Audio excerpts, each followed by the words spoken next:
Assalamualaikum warahmatullahi wabarakatuh. Di sini saya akan memaparkan materi laporan tugas 03 mata kuliah Teori Bahasa dan Otomata dengan judul Otomata dan Tata Bahasa Chomsky dengan dosen pengampu Ibu Fitri Nuraini Eskom Mkom. Izin berkenalan, nama saya Naufal Azhar Sauki dengan NIM 2106175, jurusan Teknik Informatika kelas E.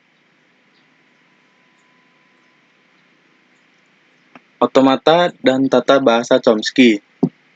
1. Deklarasi suatu bahasa dengan aturan menggunakan tata bahasa reguler dan tata bahasa bebas konteks.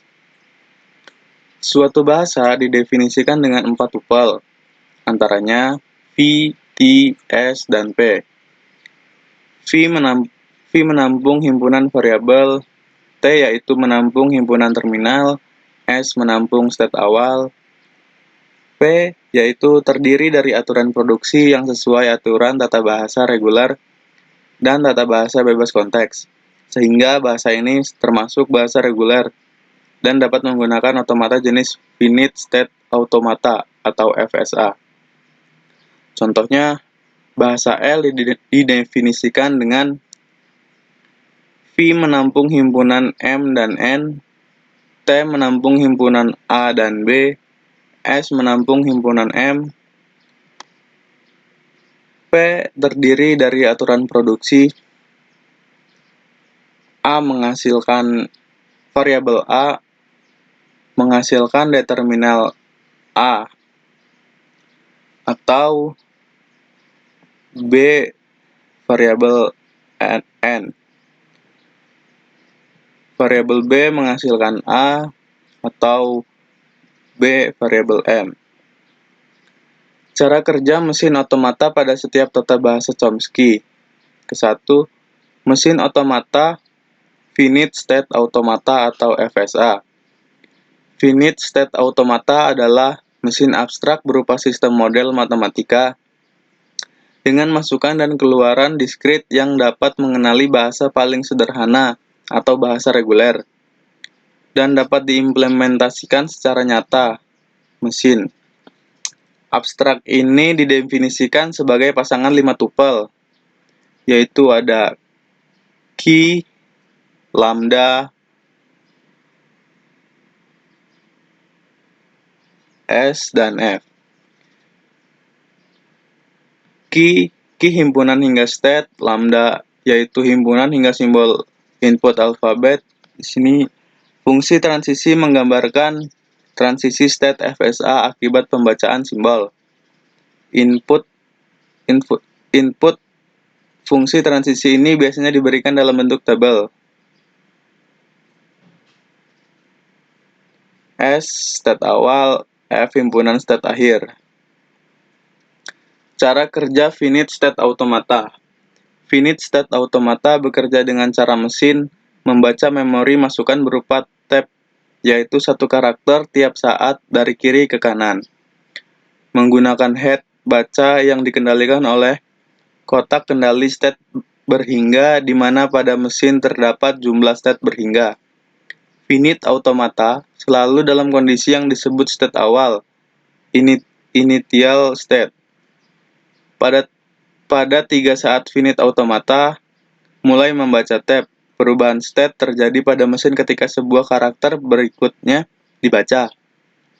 Ketika head telah sampai pada akhir tab dan kondisi yang ditemui adalah state akhir, maka string yang terdapat pada tab dikatakan diterima oleh Finite Automata. String tersebut merupakan milik bahasa bila diterima Finite Automata bahasa tersebut. Selanjutnya ada jenis-jenis Finite State Automata. Yang pertama, Deterministic Finite Automata atau DFA. Dalam Deterministic Finite Automata atau DFA, untuk karakter input tertentu, mesin hanya dapat menunjuk satu state dan fungsi transisi dipakai pada setiap state untuk setiap simbol input. Selain itu, pada DFA, perpindahan state null atau dilambangkan seperti ini tidak diperbolehkan, artinya DFA tidak dapat mengubah state tanpa karakter input sama sekali. Yang kedua ada non-deterministic finite automata atau NFA. NFA hampir sama dengan DFA, namun yang membedakan adalah pada beberapa hal berikut. Diperbolehkan terjadi perpindahan null or yang berarti NFA dapat berpindah ke state berikutnya tanpa membaca simbol input. NFA dapat mengirimkan beberapa state untuk input tertentu.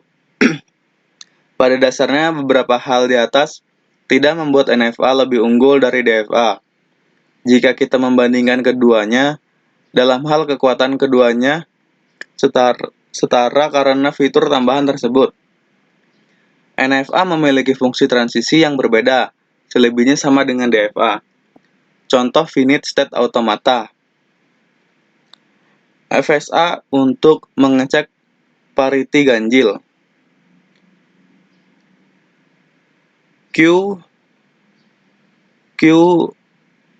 A dan B, lambda 0 dan 1, S sama dengan A, F sama dengan B. Ya, di sini ada tabel transisinya ya teman-teman. Di sini juga ada diagram transisinya. Bisa dilihat. Selanjutnya, yang kedua, mesin otomata pushdown automata atau PDA. Pushdown automata atau PDA adalah mesin otomata yang memiliki kendali masukan menggunakan teknik LIFO atau last in first out untuk menentukan apakah suatu output diterima atau tidak oleh mesin tersebut. Dalam melakukan proses penerimaan input, pushdown automata atau PDA menggunakan memori stuck. Selanjutnya ada cara kerja pushdown automata. Agar dapat menggunakan model otomata, pushdown automata atau PDA, maka diperlukan. Yang ke-1, sebuah stack atau memori pushdown yang dapat menyimpan sederet simbol dengan panjang yang sembarang dan tak berhingga. Yang kedua, selama proses pembacaan simbol pada stack, simbol teratas pada sebuah stack PDA memiliki kemungkinan tidak dapat diubah atau simbol stack teratas akan dihapus atau pop dan digantikan dengan simbol yang lain atau push. Mekanisme kerja memori stack adalah menyimpan input pertama pada alamat paling bawah. Input berikutnya disimpan pada alamat di atasnya, dan input terakhir disimpan pada alamat paling atas. Perintah operasi yang digunakan untuk menyimpan input pada stack adalah push. Sedangkan perintah operasi untuk mengeluarkan input yang telah tersimpan adalah pop. Di sini top stack ADE jika dilakukan operasi pop menjadi top stack karena elemen A diambil pop. Jadi gambar seperti ini. Jika dilakukan operasi push B, maka kondisi stack akan menjadi seperti ini. PDA didefinisikan dengan pasangan 7 tupel. Di antaranya M sama dengan Q, lambda, T, Q0, Z0, S, dan F.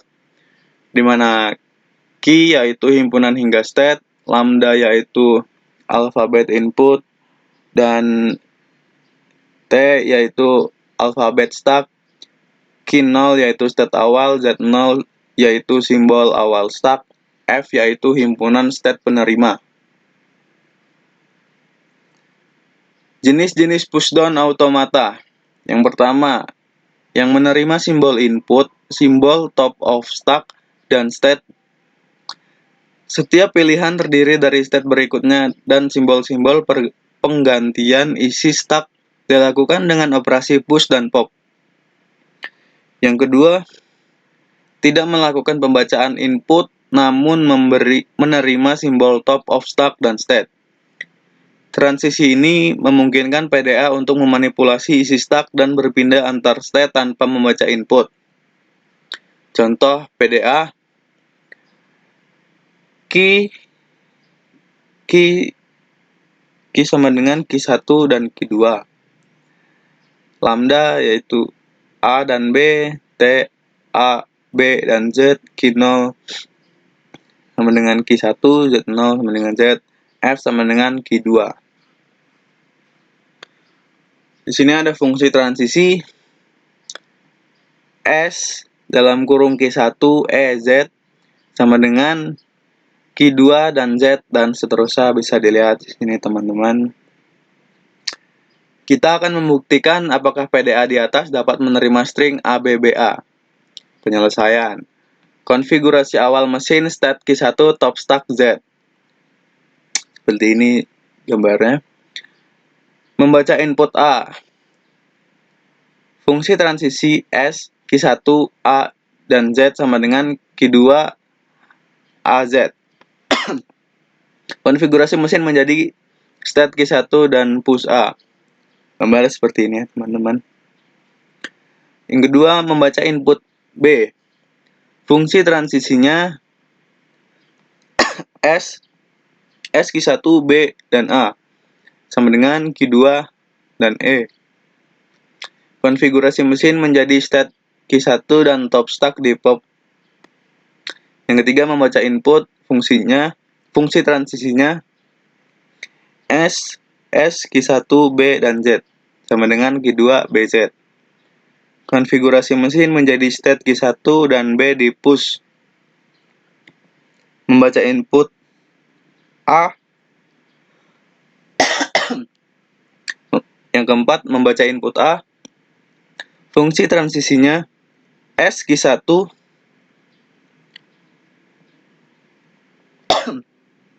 AB sama dengan Q2 dan E. Konfigurasi mesin menjadi state Q1 dan top stack di pop.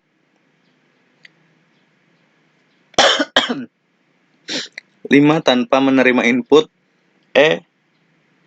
Fungsi transisinya S Q1 EZ sama dengan Q2 Z. Konfigurasi mesin menjadi state Q2. Baik, segitu saja yang dapat saya sampaikan. Apabila ada kurang dan salah kata, mohon dimaafkan. Wassalamualaikum warahmatullahi wabarakatuh.